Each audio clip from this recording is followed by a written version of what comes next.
আর আজকে আমাদের আলোচনার টপিক হচ্ছে রোজা অবস্থায় যেসব কাজের অনুমতি আছে।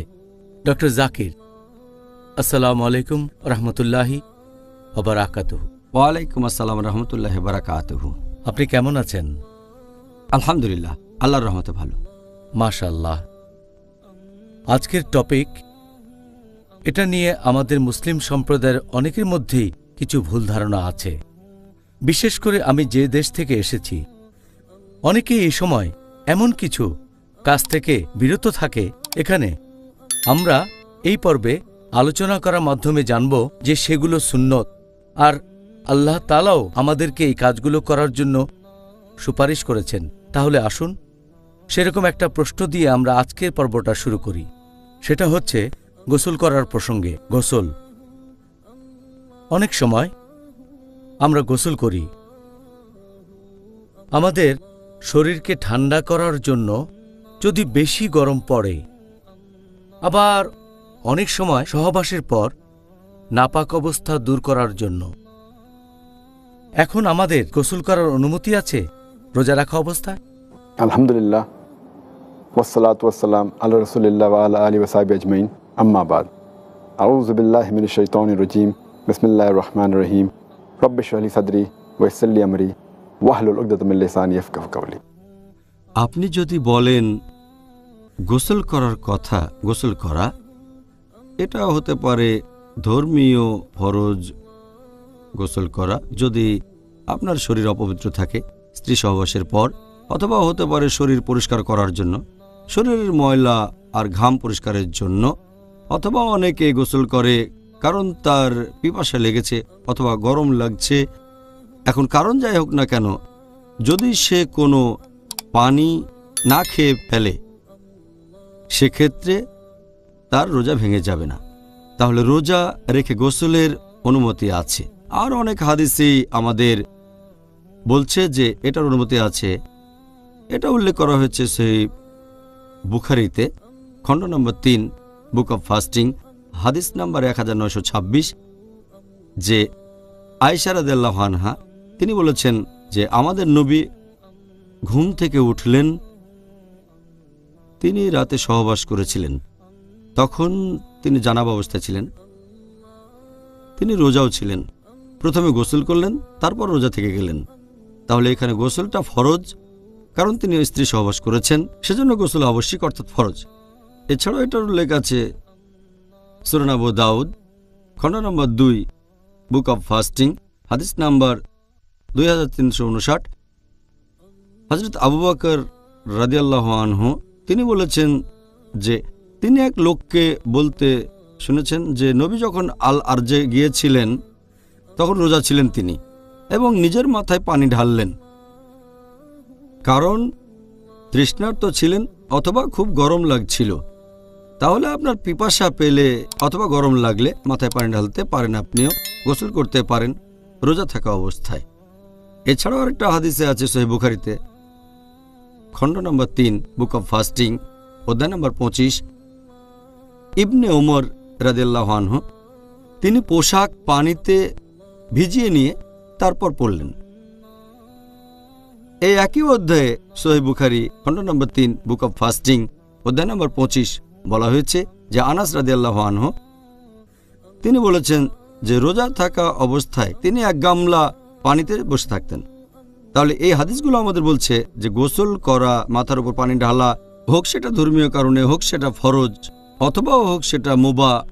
হয়তো আপনার খুব গরম লাগছে, অথবা নিজেকে নোংরা লাগছে, অথবা পিপাসায় লেগেছে, রোজা থাকা অবস্থায় গোসলের অনুমতি আছে, তবে যেন গোসলের সময় আপনারা পানি খেয়ে না ফেলেন। ইংল্যান্ডে তার কয়েক বছর পর রমজান পড়বে গরমকালে, আর আশা করি পরবর্তীতে আমরা গরমকালে রোজা পালনের ব্যাপারেও বিস্তারিত আলোচনা করব। পরের প্রশ্ন, ধরেন কোনো লোক তার নিজের মুখের লালা সেটা যদি সে গিলে ফেলে রোজা থাকা অবস্থায়, এই কাজের কি অনুমতি আছে? যদি মুখের লালা গিলে ফেলার কথা বলতে হয়, এটা একটা নর্মাল ব্যাপার, ন্যাচারাল কাজ। বর্তমানের সায়েন্স আমাদের বলে যে প্রতিদিন আমাদের জিভে প্রায় কয়েক লিটার লালা উৎপন্ন হয়ে থাকে।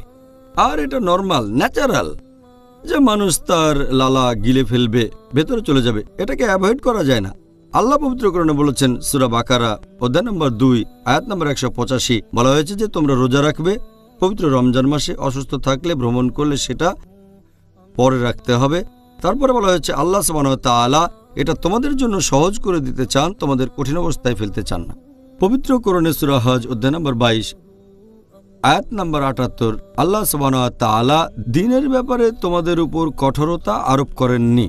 এখন লালা গিলে ফেলা তো যেহেতু একটা নর্মাল কাজ, আর আমি জানি রোজার সময় অনেকেই থুথু ফেলে। আমার অনেক বন্ধুও মনে করে যে লালা গিলে ফেলা হারাম, এজন্য থুথু ফেলে। চিন্তা করেন, সারাদিন যদি এই কাজটাই করেন, নামাজও ঠিকমতো আদায় করতে পারবেন না, কারণ নামাজ পড়তে তো কয়েক মিনিট সময় লাগে।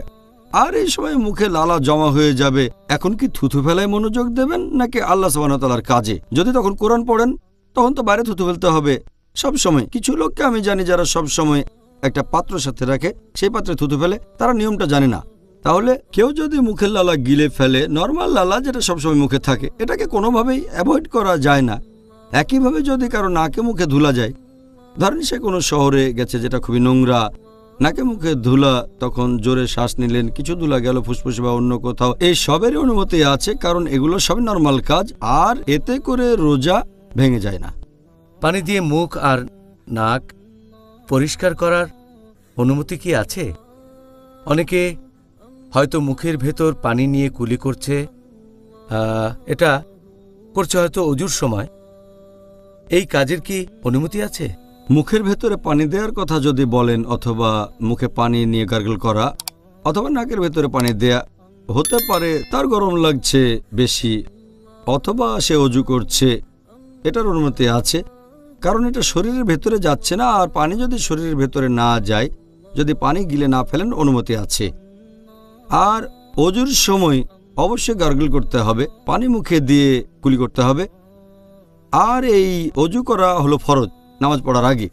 রোজা অবস্থায় আপনি নামাজ পড়বেন, অজু করতে হবে, তাহলে এটা নিষিদ্ধ হবে কেন?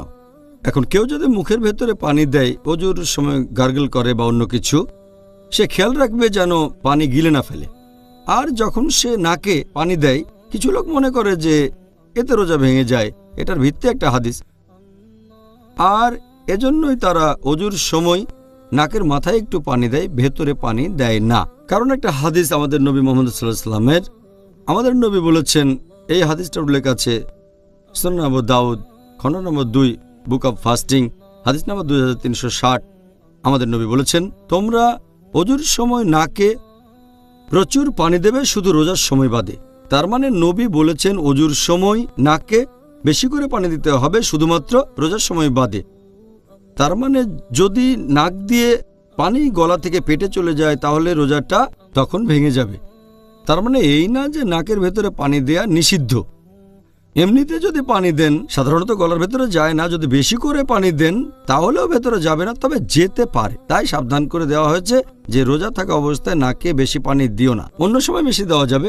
এই হাদিস প্রমাণ করে নাকের ভেতরে পানি দেওয়ার অনুমতি আছে, তবে সাবধান থাকবেন, নাক দিয়ে যেন বেশি পানি নেবেন না, তাহলে গলায় পানি চলে যেতে পারে, গলা থেকে পেটে চলে যেতে পারে। অজুর সময় মুখ দিয়ে বা নাক দিয়ে এমন হলে রোজাটা ভেঙে যাবে। তবে অনিচ্ছাকৃতভাবে অজু করার সময় বা গার্গল করার সময় যদি ভেতরে পানি চলে যায়, ইনশাল্লাহ আল্লাহ আপনাকে ক্ষমা করবেন, কারণ এটা অনিচ্ছাকৃতভাবে। আচ্ছা, তাহলে এখানে নিয়তটাই হলো গুরুত্বপূর্ণ। হ্যাঁ, আমাদের স্রষ্টা আল্লাহ সুবহানাহু ওয়া তাআলার সন্তুষ্টি অর্জন করা। এখন আমি এটা জানি যে আমাদের গত পর্বে আমরা এই প্রশ্নগুলো নিয়ে আলোচনা করেছিলাম, তবে আজকের টপিক নিয়ে বিস্তারিত বলতে গেলে এই প্রশ্নগুলোর উত্তর জানা প্রয়োজন। প্রথম প্রশ্ন, যদি কোনো লোক রোজা অবস্থায় অনিচ্ছাকৃতভাবে কিছু খেয়ে ফেলে অথবা পান করে, তাহলে কি রোজা ভেঙে যাবে? অনিচ্ছাকৃতভাবে কেউ যদি কিছু খেয়ে ফেলে বা পান করে, হয়তো সে ভুলে গিয়েছিল, এতে রোজা ভাঙবে না। আর এরকম ঘটনা সাধারণত রমজানের প্রথম দিকে বেশি হয়ে থাকে। মানুষ দৈনন্দিন কাজে অভ্যস্ত থাকে, হঠাৎ করে রমজান আসলো, অনিচ্ছাকৃতভাবে সে রান্নাঘরে গিয়ে পানির বোতলটা নিয়ে পানি খেয়ে ফেলতে পারে। কেউ হয়তো সকালে জগিং করার পরে এসে পানি খায়, এমন হতে পারে। এখন নবী সাল্লাল্লাহু আলাইহি ওয়াসাল্লামের একটা হাদিস অনুযায়ী, এটার উল্লেখ আছে সহিহ বুখারীতে, খণ্ড নাম্বার 3, বুক অব ফাস্টিং, হাদিস নাম্বার 1933। আমাদের নবী মুহাম্মদ সাল্লাল্লাহু আলাইহি ওয়াসাল্লাম বলেছেন, কেউ যদি অনিচ্ছাকৃতভাবে পানাহার করে ফেলে তাহলে তাকে সেদিনে রোজা রাখতে হবে, তার রোজা ভাঙবে না। আর সে যা খেয়েছে বা পান করেছে সেটা আল্লাহ তাআলার তরফ থেকে। তাহলে অনিচ্ছাকৃতভাবে পান করলে রোজা ভেঙে যাবে না, ইচ্ছাকৃতভাবে পান করলে রোজা ভেঙে যাবে। পানি খাওয়ার সময় যদি বুঝতে পারেন, খাবার খাওয়ার সময় মনে পড়লে তখনই বন্ধ করতে হবে। যদি তারপরও খেতে থাকেন তাহলে ধরে নেওয়া হবে যে এটা ইচ্ছাকৃতভাবে আপনি করছেন। যখনই মনে পড়বে বন্ধ করতে হবে। ধরেন আপনার মুখে খাবার মনে পড়লো রোজা, তাহলে ফেলে দিতে হবে। তবে অনিচ্ছাকৃতভাবে কিছু খেলে আল্লাহ ক্ষমা করবেন। এরকম অবস্থা হলে কি হবে? যে মনে করেন একজন কিছু খেয়ে ফেললো, আর হয়তো 15-20 মিনিট পরে হঠাৎ সে বুঝতে পারল। সত্যি বলতে এরকম বেশ কয়েকবার আমার নিজের বেলাতেও হয়েছে। হঠাৎ বুঝতে পারলাম, সুবহানাল্লাহ, আমি তো খাবার খেয়েছি, আমি কি বোকা? এই অবস্থায় কি করব? এই হাদিস বলছে যে যা পানাহার করেছে সেটা আল্লাহর তরফ থেকে এসেছে, আল্লাহকে ধন্যবাদ দেবেন। তবে এই কাজটা অনিচ্ছাকৃতভাবে হতে হবে। হয়তো সে ভুলে গিয়েছিল। যদি ইচ্ছে করে করেন, আল্লাহ তো আপনার নিয়ত জানেন। আপনি সবাইকে বোকা বানাতে পারবেন, আল্লাহকে ছাড়া। আপনাকে অনেক ধন্যবাদ ডক্টর জাকির। মনে করেন একজন লোকের খুব বমি বমি ভাব আসছে, তারপর সে বমি করল রোজা রাখা অবস্থায়। এতে কি তার রোজা ভেঙে যাবে, নাকি এখানে সে বমি হয়ে যাওয়ার পরে এই রোজাটাই পালন করতে পারবে? বমি করার ব্যাপারটা ইচ্ছাকৃত হতে পারে, আবার অনিচ্ছাকৃতও হতে পারে। আমাদের নবী মুহাম্মদ সাল্লাল্লাহু আলাইহি ওয়াসাল্লাম বলেছেন, এটা একটা সহিহ হাদিস, তিরমিজিতে এটার উল্লেখ আছে, বুক অব ফাস্টিং, হাদিস নাম্বার 720। আমাদের প্রিয় নবী বলেছেন যে যদি কেউ অনিচ্ছাকৃতভাবে বমি করে সে তার রোজাটা পালন করবে, তার রোজা ভাঙবে না। কিন্তু কেউ যদি ইচ্ছাকৃতভাবে বমি করে, যদি কোনো লোক ইচ্ছে করে বমি করে, তাহলে তার রোজা ভেঙে যাবে। এই রোজা তাকে পরে অন্য সময় রাখতে হবে। এই হাদিস আবারও বলছে সুনান আবু দাউদ, খণ্ড নম্বর 2, বুক অব ফাস্টিং, হাদিস নম্বর 2374। আমাদের নবী মুহাম্মদ সাল্লাল্লাহু আলাইহি ওয়াসাল্লাম বলেছেন, যদি কেউ বমি করে হঠাৎ করে, মানে অনিচ্ছাকৃতভাবে, তাকে পরে এই রোজা রাখতে হবে না। কিন্তু যদি কেউ বমি করে ইচ্ছাকৃতভাবে, ইচ্ছে করে, তাহলে পরে রোজা রাখতে হবে। যদি সে ইচ্ছে করে কাজটা করে, যেমন ধরেন গলার ভেতরে আঙুল ঢুকিয়ে, অথবা পেটে চাপ দিয়ে, অথবা ইচ্ছে করে কোনো দুর্গন্ধের ঘ্রাণ নিল, অথবা এমন কিছু দেখলো যাতে বমি আসে, আর এগুলো করতেই থাকে, তাহলে ধরে নেওয়া হবে সে ইচ্ছাকৃতভাবে এটা করছে এবং রোজাটা ভেঙে যাবে, আর এটা পরে রাখতে হবে। কিন্তু অনিচ্ছাকৃতভাবে বমি হলে কোনো সমস্যা নেই। তবে যখন বমি হবে খেয়াল রাখবেন যেন সেটা আবার গিলে না ফেলেন। যদি বমি মুখে চলে আসার পরে সেটাকে আবার গিলে ফেলেন তাহলে রোজা ভেঙে যাবে। তাই যদি বমি হয় আপনাকে সেটা বাইরে বের করে ফেলে দিতে হবে, আর যদি অনিচ্ছাকৃত হয় তাহলে রোজা ভাঙবে না। আপনাকে অনেক ধন্যবাদ, একেবারে বিস্তারিত জানিয়েছেন ডক্টর জাকির। এবারের প্রশ্নটা তার পরের যে প্রশ্নগুলো করব সেগুলো শুনলে অনেক লোকজন অবাক হয়ে যেতে পারে। প্রথমেই প্রশ্ন করছি স্বামী এবং স্ত্রীর প্রসঙ্গ নিয়ে। ধরেন তারা বসে আছে সোফায় অথবা অন্য কোনো জায়গায় একসাথে, তখন স্বামী তার স্ত্রীর গালে একটা চুমু দিল, ধরেন স্ত্রীর গালে অথবা ঠোঁটে। এরকম কাজ করলে কি রোজা ভেঙে যাবে, নাকি এটার অনুমতি আছে? রোজা অবস্থায় স্বামী যদি স্ত্রীকে চুমু দেয় অথবা জড়িয়ে ধরে, যদি চুমু দেয় স্ত্রীর গালে অথবা ঠোঁটে অথবা হাতে, অথবা যদি স্ত্রীকে সে জড়িয়ে ধরে, এই কাজগুলোর অনুমতি আছে ততক্ষণ পর্যন্ত যতক্ষণ এটা তাকে এমন কোনো কাজে উৎসাহিত করবে না যেটা হারাম রোজা থাকা অবস্থায়। আর এটা নবী সাল্লাল্লাহু আলাইহি সাল্লামের হাদিসেও স্পষ্টভাবে বলা হয়েছে। এটার উল্লেখ আছে সহিহ বুখারীতে, খণ্ড নম্বর 3, বুক অব ফাস্টিং, হাদিস নাম্বার 1927, যে আয়েশা রাদিয়াল্লাহু আনহা তিনি বলেছেন যে নবী রোজা অবস্থায় তার স্ত্রীদের চুমু দিতেন এবং জড়িয়ে ধরতেন। তবে তিনি ছিলেন আমাদের মধ্যে সবচেয়ে সংযমী মানুষ, তিনি নিজেকে কন্ট্রোল করতে পারতেন। একইভাবে এটা উল্লেখ আছে সুনান আবু দাউদ, খণ্ড নম্বর 2, হাদিস নাম্বার 2379, যে ওমর রাদিয়াল্লাহু আনহু একবার রোজা অবস্থায় তিনি স্ত্রীকে চুমু দিয়েছেন। তারপরেই তার অনুশোচনা হলো, নবীর কাছে গিয়ে তিনি বললেন যে, হে নবী, আমি আল্লাহ এবং আপনার বিরুদ্ধে গুনাহ করেছি। তখন নবী বললেন, তুমি কি করেছ? তিনি বললেন, রোজা অবস্থায় স্ত্রীকে চুমু দিয়েছি আমি। নবী বললেন, অজুর সময় যখন তুমি গার্গল করো, মুখে পানি দিয়ে কুলি করো, তাতে কি রোজা ভেঙে যায়? তখন ওমর রাদিয়াল্লাহু আনহু বললেন, না। তাহলে চিন্তা করো না। তার মানে আপনি স্ত্রীকে চুমু দিতে বা জড়িয়ে ধরতে পারেন। এছাড়াও আরেকটা হাদিস যেটার উল্লেখ আছে মাসনাদ আহমদ, খণ্ড নম্বর 2, হাদিস নম্বর 6739। একজন সাহাবা বর্ণনা দিয়েছেন, একজন যুবক নবীর কাছে এসে জিজ্ঞেস করল যে, হে নবী, আমি রোজা থাকা অবস্থায় কি আমার স্ত্রীকে চুমু দিতে পারবো? নবী উত্তরে বললেন, না। কিছুক্ষণ পরে নবীর কাছে একজন বৃদ্ধ লোক আসলো আর জিজ্ঞেস করল, আমি কি রোজা থাকা অবস্থায় স্ত্রীকে চুমু দিতে পারবো? নবী বললেন, হ্যাঁ। তখন সাহাবীগণ ভাবতে লাগলেন যে উত্তর দুটো আলাদা হয়ে গেল কেন। নবী তাদের বললেন যে এই লোক নিজেকে সামলাতে পারবে।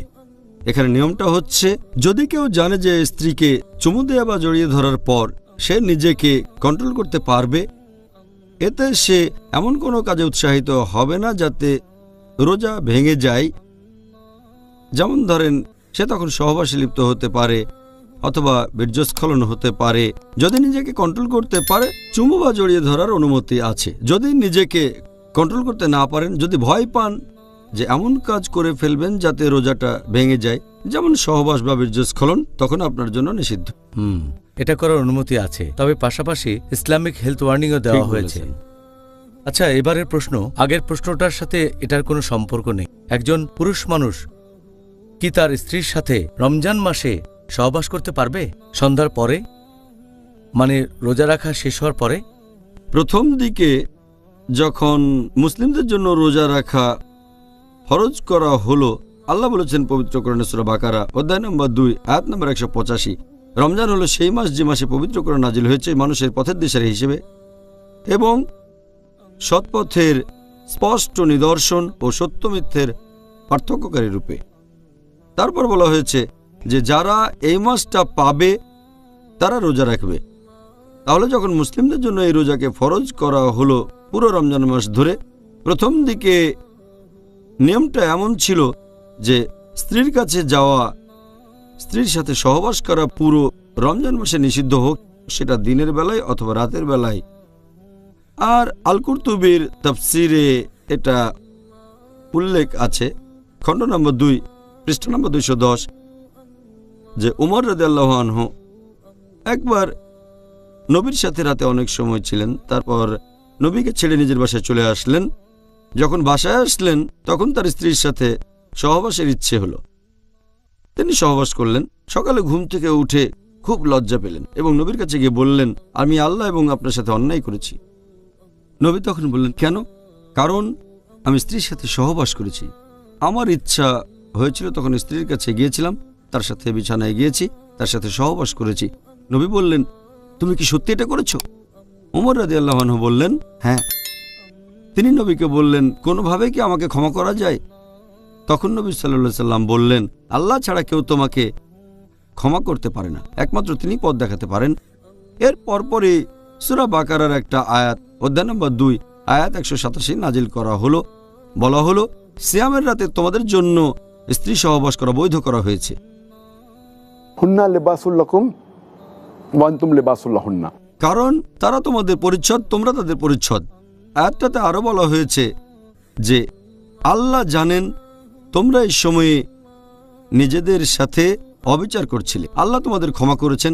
এখন থেকে তোমরা স্ত্রীদের সাথে সহবাস করতে পারবে এবং আল্লাহ তোমাদের জন্য যা বিধিবদ্ধ করেছেন তা কামনা করো। তোমরা পানাহার করো ততক্ষণ যতক্ষণ রাতের কালো রেখা থেকে সকালের সাদা রেখা স্পষ্ট না হয়। তারপর সিয়াম পূর্ণ করো সূর্যাস্ত পর্যন্ত, রাত না হওয়া পর্যন্ত। তাহলে আয়াতটা যখন নাজিল হলো সূরা বাকারা অধ্যায় 2 আয়াত 187, সেই সময় থেকে রমজান মাসে রাতের বেলায় মুসলিমদের জন্য স্ত্রী সহবাস করা বৈধ হয়ে গেল। তাহলে এখনকার নিয়মটা হচ্ছে, আপনি স্ত্রীর সাথে সহবাস বা যৌন সম্ভোগ করতে পারবেন না দিনের বেলায়, যে সময় আকাশে ভোরের আলো ফোটে, তার মানে ফজরের ওয়াক্ত থেকে সূর্যাস্ত পর্যন্ত। তবে সূর্য ডোবার পরের সময় থেকে ভোর হওয়ার ঠিক আগে পর্যন্ত ফজরের নামাজের আগে স্ত্রী সহবাস করতে পারবেন, এটা বৈধ, এতে কোনো সমস্যা নেই। খুব সুন্দর। এই ব্যাপারটা আপনি আগেও বলেছিলেন যখন আমরা রমজানের ইতিহাস নিয়ে আলোচনা করেছিলাম। হ্যাঁ, আর যাই হোক, আবার বলা আমাদের জন্য ভালো হলো। ইসলাম ধর্মের বিভিন্ন দিকগুলো এরকম একে অন্যের সাথে সম্পর্কিত। আপনার জন্য এবারের প্রশ্ন, যে ধরেন একজন লোকের স্বপ্নদোষ হয়েছে দিনের বেলায় আর রোজা থাকা অবস্থায়, এতে করে কি তার রোজা ভেঙে যাবে, নাকি এটার অনুমতি আছে? রোজা অবস্থায় দিনের বেলায় কারো স্বপ্নদোষ হলে নিয়মটা কি? যদি রোজা থাকা অবস্থায় কারো দিনের বেলায় স্বপ্নদোষ হয়, হয়তো ফজরের নামাজ পড়ে ঘুমিয়েছে, তারপরে স্বপ্নদোষ হলো, এটা হচ্ছে অনিচ্ছাকৃত। যদি কারো স্বপ্নদোষ হয় এবং বীর্যস্খলন হয়, যেটা অনিচ্ছাকৃত, এজন্য তাকে কোনো দোষ দেয়া যাবে না। তাহলে এই ক্ষেত্রে যেহেতু এটা অনিচ্ছাকৃত, অবশ্যই তার রোজা ভাঙবে না আর সে রোজা সম্পূর্ণ করবে। এ সময় তাকে যে পরামর্শটা দেয়া যায় সেটা হলো তাকে যত তাড়াতাড়ি সম্ভব গোসল করে নিতে হবে, যাতে করে সে পরে নামাজ পড়তে পারে। বাহ, খুব সুন্দর। আপনি একেবারে সহজ করে বললেন, আপনাকে ধন্যবাদ। পরের প্রশ্ন, এটা আগের প্রশ্নটার সাথে সম্পর্কিত। রোজা থাকার সময় সহবাসজনিত নাপাক অবস্থায় থাকার অনুমতি কি আছে? একজন মানুষ সহবাসজনিত নাপাক অবস্থায় থাকতে পারে কি না, এটা ডিপেন্ড করে যদি এ সময়ে রোজা ভাঙার মতো কোনো কাজ সে না করে। যেমন ধরেন, এটা আছে আমাদের নবী সাল্লাল্লাহু আলাইহি ওয়াসাল্লামের একটা হাদিসে বলা হয়েছে, সহিহ মুসলিমে খণ্ড নম্বর 2 হাদিস নম্বর 2453। এখানে বলা হয়েছে যে উম্মে সালমা রাদিয়াল্লাহু আনহা, আমাদের নবীর স্ত্রী, তিনি বলেছেন যে আমাদের নবী যখন ঘুম থেকে উঠলেন তখন সহবাসজনিত নাপাক অবস্থায় ছিলেন, সহবাসজনিত নাপাক কিন্তু রোজা ছিলেন। তারপর তিনি গোসল করলেন এবং রোজাও রাখলেন। এছাড়া এই একই রকম কথা আছে সহিহ বুখারীতে খণ্ড নম্বর 3 বুক অব ফাস্টিং হাদিস নাম্বার 1925। এই হাদিসও বর্ণনা দিয়েছেন নবীর স্ত্রী উম্মে সালমা রাদিয়াল্লাহু আনহা এবং হযরত আয়েশা রাদিয়াল্লাহু আনহা। তারা দুজনে নবীর স্ত্রী। তারা বলেছেন যে নবী যখন সকালে ঘুম থেকে উঠতেন, যখন তিনি সহবাসের কারণে নাপাক থাকতেন, কারণ আগের রাতে তিনি স্ত্রীর সাথে সহবাস করেছেন, এটা স্বপ্নদোষের কারণে হয়নি, কিন্তু তিনি সকালে গোসল করে রোজা রাখতেন। এই রোজা তিনি কখনোই পরে রাখতেন না। এটাই প্রমাণ করে যে জানাবা অবস্থায় থাকা সহবাসজনিত অপবিত্রতা, সহবাসজনিত নাপাক, এতে রোজা ভেঙে যায় না। যদি এই সময়কার স্বপ্নদোষ হয় তাহলেও তার রোজা ভাঙবে না। শুধু একটা ব্যাপার খেয়াল রাখতে হবে, এই অবস্থায় যত তাড়াতাড়ি সম্ভব গোসল করে নিতে হবে। যদি সকালে ঘুম ভাঙে ভোর হওয়ার পরে, আর যদি সহবাসজনিত অপবিত্রতা থাকে তখন তাড়াতাড়ি গোসল করে নিতে হবে, যাতে করে ফজরের নামাজটা আদায় করা যায়। অথবা ফজরের নামাজের পরে ঘুমালো, তারপর স্বপ্নদোষ হলো, তখন সে অপবিত্র হয়ে গেল। এই অবস্থায় তাকে দুপুরের আগে গোসল করে নিতে হবে, যাতে করে জোহরের নামাজটা পড়া যায় ফরজ গোসল করার পরে।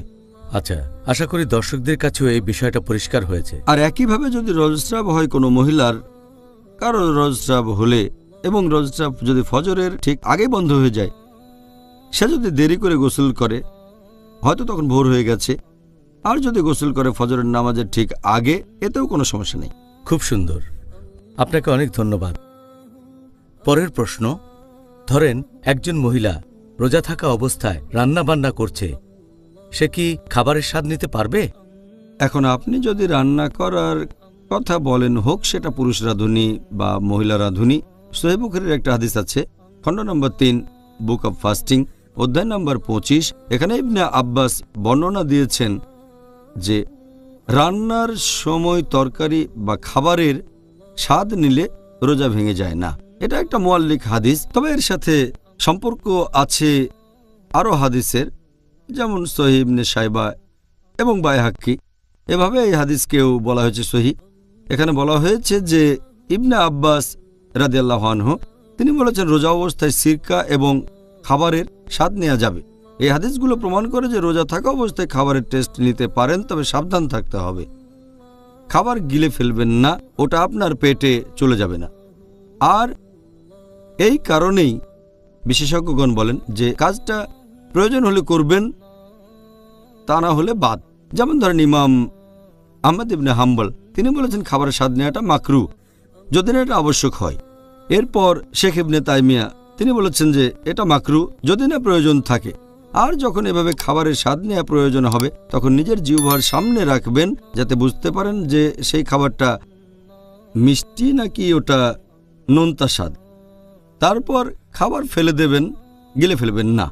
এটা করলে রোজা ভাঙবে না। অথবা যদি কোনো মা খাবার খাওয়াতে চায় বাচ্চাকে, অনেক সময় খাবারটা চিবিয়ে দিতে হয়, এখানে মা সেই খাবারটা চিবিয়ে সে বাচ্চাকে দিতে পারেন। তবে মাকে সাবধান থাকতে হবে যেন খাবারটা না খেয়ে ফেলেন, গিলে না ফেলেন। এই ধরনের পরিস্থিতিতে খাবারের স্বাদ নেওয়ার অনুমতি আছে, তবে প্রয়োজন ছাড়া নয়। যেমন অনেক ক্ষুধা লেগেছে সেজন্য স্বাদ নিলেন, এটা মাকরু। যদিও সেই রোজা ভাঙবে না, মাকরু মানে না করলেই ভালো, এতে রোজা ভাঙবে না। তবে যদি প্রয়োজন থাকে স্বাদ নেবেন আর সাবধান থাকবেন যেন গলা দিয়ে নেমে না যায়, গিলে না ফেলেন। স্বাদ নেওয়ার পর মুখ থেকে ফেলে দেবেন। আচ্ছা, আমার ভালো লাগছে যে আপনি আমাকে কিছুটা শুধরে দিলেন যে শুধু মহিলারা নয়, আর আমরা জানি যে পুরুষরাও রান্না করে, তাদেরকেও এই ব্যাপারে উৎসাহিত করা উচিত। ডক্টর জাকির, এবারের প্রশ্নটা চোখে অ্যালকোহল দেওয়া, তার মানে কালো সুরমা। আমরা জানি এটা একটা সুন্নত, আমাদের নবী মোহাম্মদ সাল্লাল্লাহু আলাইহি সাল্লামের একটি সুন্নত, আল্লাহ তাকে শান্তিতে রাখুন। আর রোজা অবস্থায় চোখে অ্যালকোহল দেওয়ার অনুমতি কি আছে? চোখে অ্যালকোহল দেওয়ার কথা যদি বলেন, আমাদের ভারতীয় উপমহাদেশে বলা হয় সুরমা অথবা কালো আইলাইনার। এটা আমাদের নবীর সুন্নত। আর আমরা একটা হাদিস থেকে পাই যে হযরত আনাস রাদিয়াল্লাহু আনহু নবীর সাথে থাকতেন, তার খাবার রান্না করতেন আর তিনি চোখে অ্যালকোহল দিতেন। নবী কখনোই তাকে বারণ করেননি, রোজার সময়ও তিনি চোখে দিতেন। এতেই প্রমাণ হয় চোখে সুরমা দিলে রোজা ভেঙে যায় না, এটার অনুমতি আছে। আর এছাড়াও যদি ব্যবহার করেন কোনো আই ড্রপ বা ইয়ার ড্রপ, যদি সেই চোখের ড্রপ বা কানের ড্রপ বেশ কিছুক্ষণ পরে গলার কাছে স্বাদ অনুভব করেন, বেশিরভাগ বিশেষজ্ঞ বলেন এতে রোজা ভেঙে যাবে না, কারণ এটা খাবার যাওয়ার স্বাভাবিক পথ না। আর আই ড্রপ হচ্ছে এক ধরনের মেডিসিন, খাবার না। আবার অনেক সময় নাক, কান আর গলা একসাথে দেখা হয়, এটাকে তখন বলা হয় ইএনটি, ইয়ার নোজ থ্রোট। তাহলে যদি চোখের ড্রপ দেন বা কানের ড্রপ দেন অথবা নাকের ড্রপ দেন, সেখানে সম্ভাবনা থাকে কিছুক্ষণ পরে গলায় চলে যাবে, তাহলে ওষুধের স্বাদটাও পাবেন। নাকের ড্রপ হলে বাইরে ফেলে দেবেন। তবে কান আর চোখের ড্রপ যদি গলায় চলে যায়, বেশিরভাগ বিশেষজ্ঞ বলেন এতে করে রোজা ভাঙবে না। তবে কিছু বিশেষজ্ঞ বলেন সেটা যদি গলায় চলে যায় তাহলে রোজা ভেঙে যাবে। তবে সঠিক নিয়ম হচ্ছে যেহেতু এটা খাবার বা পানীয় যাওয়ার স্বাভাবিক পথ না, সেজন্য বেশিরভাগ বিশেষজ্ঞই বলেন এতে আপনার রোজা ভাঙবে না। আর যদি এটা নিয়ে কারো সন্দেহ থাকে তাহলে বিরত থাকতে পারে নাকের ড্রপ দেওয়া থেকে সূর্যাস্ত পর্যন্ত, তাহলে তো পুরোপুরি সেফ। তবে সঠিক নিয়ম হচ্ছে নাক অথবা কানের ড্রপ ব্যবহার করলে আপনার রোজা ভেঙে যাবে না।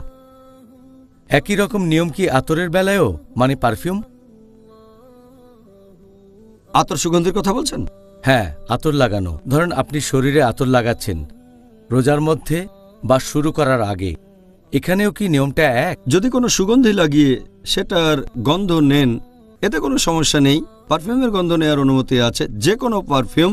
তবে তা থেকে যেন ধোঁয়া বের না হয়। আগরবাতি দেখেছেন আপনি? এইভাবে ধোঁয়া যদি বের হয়, এই ধোঁয়ার গন্ধ নিলে সেটা নাকে চলে যাবে, তারপর পাকস্থলীতে চলে যাবে, তারপর কিছু কণা ভেতরে চলে যেতে পারে। এটা বুখুর। হ্যাঁ, এই ব্যাপারে আমাদের একটু সাবধান থাকতে হবে। এছাড়া আতর, পারফিউমের গন্ধ নিলে সমস্যা নেই, এতে আমাদের রোজা ভাঙবে না। আমাদের এবারের প্রশ্নটা হলো ইনজেকশনের উপর। রোজা অবস্থায় কি ইনজেকশন নেওয়া যাবে? ইনজেকশনের কথা যদি বলতে হয়, বিভিন্ন ধরনের ইনজেকশন আছে। একটা ইনজেকশন দেওয়া হয় শিরা বা ধমনীতে, আরেকটা দেওয়া হয় রোগীর মাসলে, আরও অনেক জায়গায় দেওয়া হয়। তবে ইনজেকশনগুলোকে মোটামুটি দুই ভাগে ভাগ করা যায়। প্রথম ধরনের ইনজেকশন আমাদের শরীরে পুষ্টির যোগান দিয়ে থাকে, যেটা অনেকটা খাবার দেওয়ার মতোই।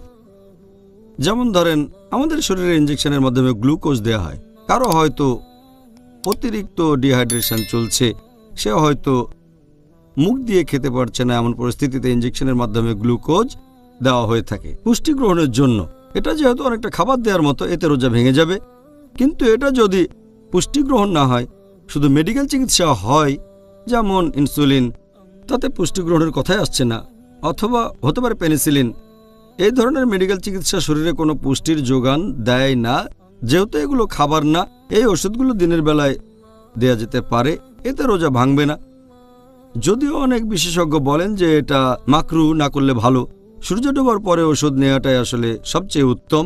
তবে সঠিক নিয়ম হচ্ছে এতে রোজা ভেঙে যায় না, কারণ এখানে কোনো পুষ্টি গ্রহণ হচ্ছে না। আচ্ছা, মেডিকেল চিকিৎসা নেয়ার ব্যাপারে ধরেন কেউ রোজা আছে, সে সময় নাকের ড্রপ, বিভিন্ন রকমের ট্যাবলেট যেটা রাখা হয় জিভের নিচে, অথবা হয় মেডিকেল তদন্ত যেখানে শরীরের ভেতরে বিভিন্ন ধরনের জিনিস প্রবেশ করানো হয়, রোজা থাকা অবস্থায় কি এগুলোর অনুমতি আছে? বর্তমানে অনেক পদ্ধতিতে চিকিৎসা করা হয়। শুধুমাত্র বিভিন্ন পদ্ধতির কথা বলে একটা লেকচার দেয়া যায়, যেহেতু সময় কম তাই বলতে পারছি না। শুধু কয়েকটা পদ্ধতি নিয়ে আলোচনা করছি। যদি আপনি এমন কিছু ট্যাবলেটের কথা বলেন যেগুলো দেওয়া হয়ে থাকে এনজাইনার জন্য, হার্টের সমস্যা থাকলে এটা খাবেন। এই ট্যাবলেট রাখা হয় রোগীর জিহ্বার নিচে, এটা গিলে খেয়ে ফেলতে হয় না, এখানে কোনো পুষ্টি দেয়া হচ্ছে না, এটা হার্টের রোগীদের চিকিৎসায় দেওয়া হয়। সেজন্য এই ট্যাবলেট নিলে আপনার রোজা ভাঙবে না। ট্যাবলেটটা গিলে ফেলবেন না, এটা জিভের তলায় রেখে দেবেন, সেখান থেকেই শেষ হয়ে যাবে। যদি নাকের ড্রপ ব্যবহার করেন, সেই ওষুধ যদি গলা দিয়ে পেটের ভেতরে না যায় তাহলে অনুমতি আছে। যদি কানের ভেতরে ড্রপ দেন তাহলে অনুমতি আছে, আগে বলেছি। এছাড়াও যদি কানে ইঞ্জেকশন দেন সেটার অনুমতি আছে। এরপর যদি কোনো পরীক্ষার কথা বলেন, গোপনাঙ্গে কিছু প্রবেশ করানো হয়, হতে পারে সেটা আঙ্গুল অথবা কোনো যন্ত্রপাতি, এটার অনুমতি আছে। অথবা যদি ট্রিটমেন্টের জন্য গোপনাঙ্গে কোনো কিছু প্রবেশ করান, কোনো ধরনের ধরেন ডুস অথবা কোনো যন্ত্রপাতি, এর অনুমতি আছে। যদি ইউটেরাসের ভেতরে যন্ত্রপাতি প্রবেশ করান অথবা কোনো ডিভাইস যার নাম আইইউডি, ইন্ট্রাইউটেরাইন ডিভাইস, অথবা প্রবেশ করালেন কোনো ক্যাথেটার পরীক্ষা করার জন্য অথবা স্কোপ, এগুলোর অনুমতি আছে। এছাড়া যদি ইউরিনারি ট্র্যাকে প্রবেশ করান কোনো ক্যাথেটার অথবা কোনো ইঞ্জেকশন দিলেন কোনো পরীক্ষা করার জন্য, তাতে রোজা ভাঙবে না। একইভাবে আগেও বলেছি, যদি কোনো ইঞ্জেকশন নেন, হোক সেটা শিরা বা ধমনীতে অথবা মাসলে, যদি শরীরে কোনো রকম পুষ্টির যোগান না দেয়, শরীরে যদি পুষ্টি না যায়, যদি খাবারের কাজ না করে, অনুমতি আছে। যদি খাবারের কাজ করে তাহলে রোজা ভেঙে যাবে। এরপরে যদি শরীর থেকে সামান্য রক্ত নেন টেস্টের জন্য, এতে আপনার রোজা ভাঙবে না। আর যদি কোনো রকম ক্রিম মাখেন, হয়তো সেটা কোনো লোশন অথবা অয়েন্টমেন্ট স্কিনে লাগালেন, সেটা স্কিনের সাথে মিশে গেল, এরকম হলেও আপনার রোজা ভাঙবে না, এটা করার অনুমতি আছে। এছাড়া যদি অন্য ট্রিটমেন্ট নেন, যেমন ধরেন উদাহরণ, আপনি ল্যাপ্রোস্কোপি করালেন, যেখানে একটা যন্ত্র প্রবেশ করানো হয় তলপেটে, একটা স্কোপ বসানো হয়, হোক পরীক্ষার জন্য বা ট্রিটমেন্টের জন্য বা সার্জারির জন্য, অনুমতি আছে। যদি করেন গ্যাস্ট্রোস্কোপি, পাকস্থলীতে প্রবেশ করানো হয় স্কোপ, যদি তার মধ্যে কোনো ফ্লুইড দেওয়া না হয় অথবা কোনো খাবার, অনুমতি আছে, পরীক্ষা করা যাবে। যদি কোনো যন্ত্র প্রবেশ করান স্পাইনাল কর্ডে, মেরুদণ্ড পরীক্ষা করার জন্য অথবা হয়তো ব্রেন পরীক্ষা করলেন, এগুলোর অনুমতি আছে। যদি করেন এনিমা, এটারও অনুমতি আছে। এভাবে আরও অনেক বলা যায়, তবে এই ক্ষেত্রে নিয়মটা শরীরের ভেতরে এমন কিছু যাবে না, মুখ দিয়ে অথবা নাক দিয়ে, যেটা পুষ্টি গ্রহণের মতো হয়। এটা বাদে যদি শরীরের অন্য অংশে যায়, কোনো যন্ত্রপাতি, হোক সেটা গোপনাঙ্গে, হোক সেটা ইউটেরাস ইত্যাদি, এটার অনুমতি আছে। এতে করে রোজা ভেঙে যাবে না, কারণ শরীরে কোনো খাবার দেয়া হচ্ছে না, আর এটা শরীরে খাবার যাওয়ার স্বাভাবিক পথ না, এগুলোর অনুমতি আছে। এই কাজগুলোর যে অনুমতি আছে, এটা অনেক মানুষের দুশ্চিন্তা দূর করবে এই রমজান আর পরের রমজানের জন্য, ইনশাআল্লাহ। ইনশাআল্লাহ, ইনশাআল্লাহ। ডক্টর জাকির, কারো মনে কোনো রকম সন্দেহ দেখা দিলে কি করতে হবে? ধরেন রোজা থাকা অবস্থায় তার মনে কিছু বিষয় নিয়ে সন্দেহ বা দ্বিধাদ্বন্দ্ব দেখা দিল, তখন সে কি করবে? সন্দেহ দেখা দিলে তখন এ ব্যাপারে নিয়মটা কি? যদি কারো মনে কোনো রকম সন্দেহ দেখা দেয় যে সে যেটা করছে সেই কাজের হয়তো অনুমতি নেই, অথবা যদি তার সন্দেহ থাকে যে এতে রোজা ভেঙে যাবে, সবচেয়ে ভালো হয় সেই কাজ থেকে বিরত থাকা। যদি সন্দেহ থাকে, সবচেয়ে ভালো সেই কাজ থেকে সংযত থাকা। হতে পারে সেই কাজটা হয়তো নিষিদ্ধ, যদি সন্দেহ থাকে আর সেটা না করেন কোনো গুনাহ হবে না, তাই সংযত থাকে সবচেয়ে ভালো। তবে এখানে শিরোনামটা হচ্ছে আল্লাহ পবিত্র কোরআনে বলেছেন সূরা নাহাল অধ্যায় নম্বর 16 আয়াত নম্বর 43, এছাড়াও সূরা আম্বিয়া অধ্যায় নম্বর 21 আয়াত 7, ফাসআলু আহল যিকরি ইন কুনতুম লা তা'লামুন। যদি তোমরা না জানো তাহলে জ্ঞানীদেরকে জিজ্ঞেস করো। যে লোক জানে তাকে জিজ্ঞেস করেন, কোনো বিশেষজ্ঞকে, তিনি আপনাকে বলবেন যে এটার অনুমতি আছে কিনা। এটাই সবচেয়ে ভালো। তবে কাউকে না পেলে যদি সন্দেহ থাকে তাহলে বিরত থাকাই সবচেয়ে ভালো। ভালো উপদেশ। এবার ধরেন একজন লোক এমন অবস্থায় পড়ল যে তাকে একরকম বাধ্য করা হচ্ছে তার রোজাটা ভাঙার জন্য, অথবা কেউ হয়তো ভুল করে তার রোজাটা ভেঙে ফেলল। এটার কি অনুমতি আছে যে এরকম অবস্থায় পড়লে সে তার রোজা ভেঙে ফেলতে পারে?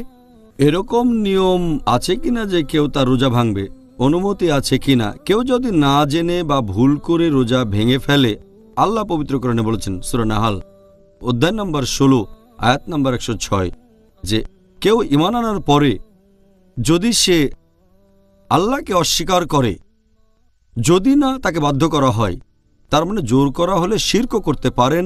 যদি আপনার ভেতরে তখনও তাকওয়া থাকে, আল্লাহকে মেনে চলেন, তাহলে এর অনুমতি আছে। কেউ যদি আপনাকে বাধ্য করে কোনো কাজ করতে আর এতে আপনার রোজা ভেঙে যায়, তাহলে আপনি এতে দায়ী থাকবেন না। এখন যদি নিয়মকানুনের কথা বলতে হয়, আমাদের প্রিয় নবী মুহাম্মদ সাল্লাল্লাহু আলাইহি ওয়াসাল্লাম বলেছেন, এটা আছে ইবনে মাজাহ খণ্ড নাম্বার 3 হাদিস নাম্বার 2043 এবং 2045। নবী বলেছেন যে আল্লাহ সুবহানাহু ওয়া তাআলা আমার উম্মতকে ক্ষমা করে দেবেন যদি তারা ভুল করে অথবা ভুলে যায় বা যেটা তার উপর চাপিয়ে দেওয়া হয়। জোর করা ছাড়াও যদি সে ভুল করে অথবা কোনো কিছু ভুলে যায়, আল্লাহ সেটা ক্ষমা করবেন। পবিত্র কোরআনে এটা বলা হয়েছে সূরা আহজাব অধ্যায় নম্বর 33 আয়াত নম্বর 5 যে যদি তোমরা কোনো ব্যাপারে ভুল করে ফেলো কিন্তু তোমাদের নিয়ত ছিল না, তাহলে আল্লাহ ক্ষমা করবেন। এছাড়াও আল্লাহ বলেছেন সূরা বাকারা অধ্যায় নম্বর 2 আয়াত নম্বর 286, তোমরা আল্লাহর কাছে প্রার্থনা করো, হে প্রতিপালক, যদি আমরা বিস্মৃত হই অথবা ভুল করি আমাদের পাকড়াও করো না। তাহলে যে কাজগুলোর কারণে রোজা ভেঙে যায়, যেমন খাওয়া দাওয়া, পান করা, সহবাস ইত্যাদি, এই কাজগুলো, এক্ষেত্রে 4টা বিষয়ের দিকে লক্ষ্য রাখতে হবে। যদি কাজটা করতে কেউ বাধ্য করে তাহলে সে দায়ী হবে না।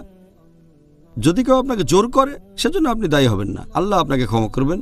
2 নম্বর, যদি এই কাজ করেন ভুল করে, যেমন ধরেন একজন লোক সাহরি খেলো, তারপর মনে করলো এখনো ভোর হয়নি আর সে খেতেই থাকলো, এটা একটা ভুল।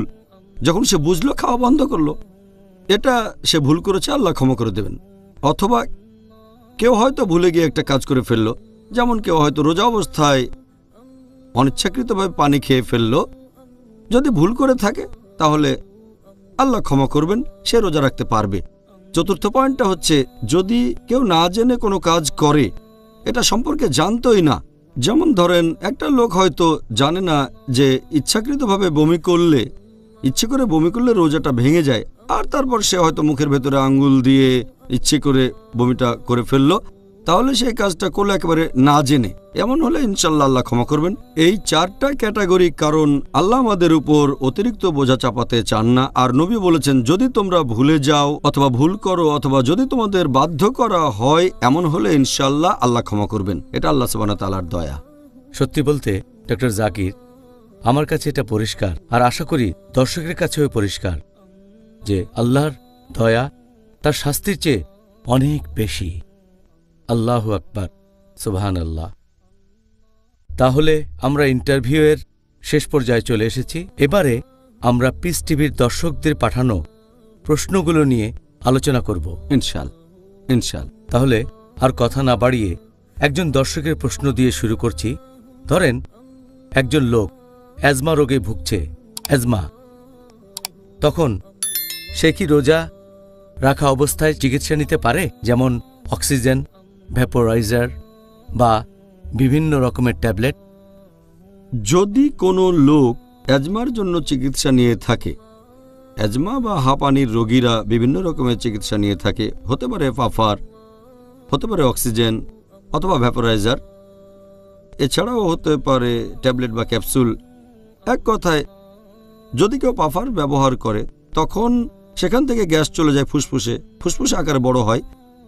এতে রোজা ভাঙবে না, কারণ এটা তো শুধু গ্যাস ফুসফুসে যাচ্ছে, এটা কোনো খাবার না, আর পাকস্থলী তো যাচ্ছে না, এটা শুধুমাত্র গ্যাস, সেজন্য এতে রোজা ভাঙবে না যদি কেউ পাফার ব্যবহার করে।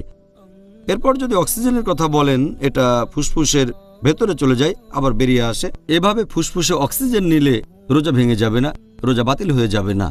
কিন্তু যদি ভ্যাপোরাইজারের কথা বলেন, এই চিকিৎসা অনেক রকমের হতে পারে, সেটা হতে পারে তরল অথবা কোনো গ্যাস অথবা কোনো কিছুর দানা, আর এই ওষুধ রাখা হয় একটা পাত্রে, তারপর বাটনে চাপ দিলে মেশিনে প্রেসার বাড়ে, তখন সেই প্রেসারে ঔষধ ফুসফুসের ভেতরে চলে যায়, হয়তো যেতে পারে কোনো নল দিয়ে, মাস্কের ভেতর দিয়ে, তবে সেটা যখন ফুসফুসে যায় তখন সম্ভাবনা থাকে যে বেশ কিছু দানা চলে যেতে পারে পাকস্থলীতে। এজন্য বেশিরভাগ বিশেষজ্ঞ বলেন যে অ্যাজমার জন্য ভ্যাপোরাইজার দিয়ে চিকিৎসা নিলে আপনার রোজা ভেঙে যাবে। এরপর যদি ক্যাপসুলের কথা বলতে হয়, এই ক্যাপসুলের ভেতরে ওষুধ থাকে, এতে ওষুধ থাকে পাউডার, উপরে একটা কভার দেওয়া থাকে, ক্যাপসুলটা একটা পাত্রে রাখা হয়, তারপর প্রেসার দেওয়া হয়, তখন ওষুধটা বেরিয়ে আসে। তবে এতেও রোগীর পাকস্থলীতে চলে যেতে পারে সেই দানাগুলো, তখন ক্যাপসুল দিয়ে অ্যাজমার চিকিৎসা করলেও আপনার রোজা ভেঙে যেতে পারে। অ্যাজমার চিকিৎসা করতে গেলে এই দুটো পদ্ধতির ব্যাপারে অনুমতি আছে, পাফার এবং অক্সিজেন, এ দুটোতে রোজা ভাঙবে না। এবার আরেকজন দর্শকের প্রশ্ন, রোজা থাকা অবস্থায় কি টুথপেস্ট ব্যবহার করার অনুমতি আছে? টুথপেস্ট ব্যবহারের ব্যাপারে বেশিরভাগ বিশেষজ্ঞই বলেন যে টুথপেস্ট ব্যবহারের অনুমতি আছে। শেখ বিন বাজও বলেন, আল্লাহ তাকে রহমত করুন, তিনি বলেছেন পেস্ট আর ব্রাশ দিয়ে দাঁত পরিষ্কার করাটা অনেকটা মেসওয়াকের মতো, আর নবী মেসওয়াকের ব্যবহারে কখনো নিষেধ করেননি। কোনো সমস্যা নেই, এতে রোজা ভাঙবে না, তবে খেয়াল রাখবেন টুথপেস্ট যেন গিলে না ফেলেন। টুথপেস্ট গিলে ফেলাটা নিষিদ্ধ, সেজন্য কিছু বিশেষজ্ঞ বলেন এটা মাকরু, যে টুথপেস্টের স্বাদ ভালো হলে অনেকে হয়তো খেয়ে ফেলতে পারে, সেজন্য অনেক বিশেষজ্ঞ বলেন এটা মাকরু। তবে সঠিক নিয়ম হচ্ছে সাবধান থাকতে হবে যে টুথপেস্ট খেয়ে ফেলবেন না, তাহলে টুথব্রাশ ও পেস্ট ব্যবহার করতে পারেন, এতে আপনার রোজা ভাঙবে না। আচ্ছা, খুব সুন্দর।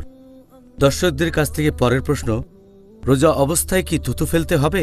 যখন মুখে পানি নিয়ে কুলি বা গার্গল করি, বিশেষ করে ওজুর সময় কি এটা করতে হবে? সাধারণত যারা রোজা রাখে তাদের অনেকেই ভাবে যে যখন আপনি পানি দিয়ে গার্গল করছেন অথবা মুখে পানি নিয়ে কুলি করছেন তখন থুতু ফেলতে হবে, তা না হলে কিছু পানি পেটে চলে যাবে। তবে সঠিক নিয়মটা হচ্ছে, বেশিরভাগ বিশেষজ্ঞ একমত যে আপনি যখন গার্গল করছেন অথবা কুলি করছেন তখন থুতু ফেলার কোনো দরকার নেই, কোনো প্রয়োজন নেই। এছাড়া যে বিশেষজ্ঞরা বলেন যে থুতু ফেলতেই হবে, সেটাও মাত্র একবার। তবে কিছু লোক অনেকবার থুতু ফেলে, আবার অনেকে কাপড় নিয়ে মুখ মুছতে থাকে যে গার্গল করার পরে তারা ভাবে পানিটা পেটে চলে যেতে পারে, যেটা একেবারে অসম্ভব ব্যাপার। আর আমরা যদি নবী মুহাম্মদ সাল্লাল্লাহু সাল্লামের জীবন কাহিনী ভালো করে দেখি, সাহাবীগণের জীবনী দেখি, অনেক সময় তারা পানি খেয়েছেন ফজরের নামাজের ঠিক আগে, তারপর রোজা রাখবেন, যখন ফজরের আজান শুনলেন তখন বন্ধ করলেন। কিন্তু এরকম কখনো শুনিনি যে একজন সাহাবী পানি মুখে নিয়ে আবার ফেলে দিয়েছেন। যদি গার্গল করার সময় থুতু ফেলেন, মানুষজন রোজা শুরু করার আগেই যে গার্গল করে সাহারির শেষ সময় যখন আজান শোনেন, নিশ্চয়ই কোনো হাদিসে কথা বলতো যে সাহাবীগণ থুতু ফেলতেন, তারা খেয়াল রাখতেন পানি যেন গলায় না যায়, এমন হাদিস দেখেনি। আর অজু করার সময় যদি গার্গল করেন অথবা পানি দিয়ে মুখ পরিষ্কার করেন, পানিটা ফেলে দেন ব্যাস। তারপরও যদি থুতু ফেলতে চান, আমার মনে হয় একবার ফেললে যথেষ্ট। থুতু যদি বারবার ফেলতেই থাকেন তাহলে এক পর্যায়ে মুখ শুকিয়ে যাবে। মুখের এই থুতুর বেশিরভাগ অংশই হচ্ছে লালা, আপনার এত কষ্ট করার কোনো প্রয়োজন নেই। এটা জেনে ভালো লাগলো, কারণ রোজা অবস্থায় বারবার থুতু ফেললে তো জীবনটাই কঠিন হয়ে যেত। আপনাকে অনেক ধন্যবাদ ডক্টর জাকির। আজকে আমরা আমাদের অনুষ্ঠানের শেষ পর্যায়ে চলে এসেছি, আর একটা কথা অবশ্যই বলবো, এটা দেখে আমি অবাক হচ্ছি যে অনেক কাজেরই অনুমতি আছে।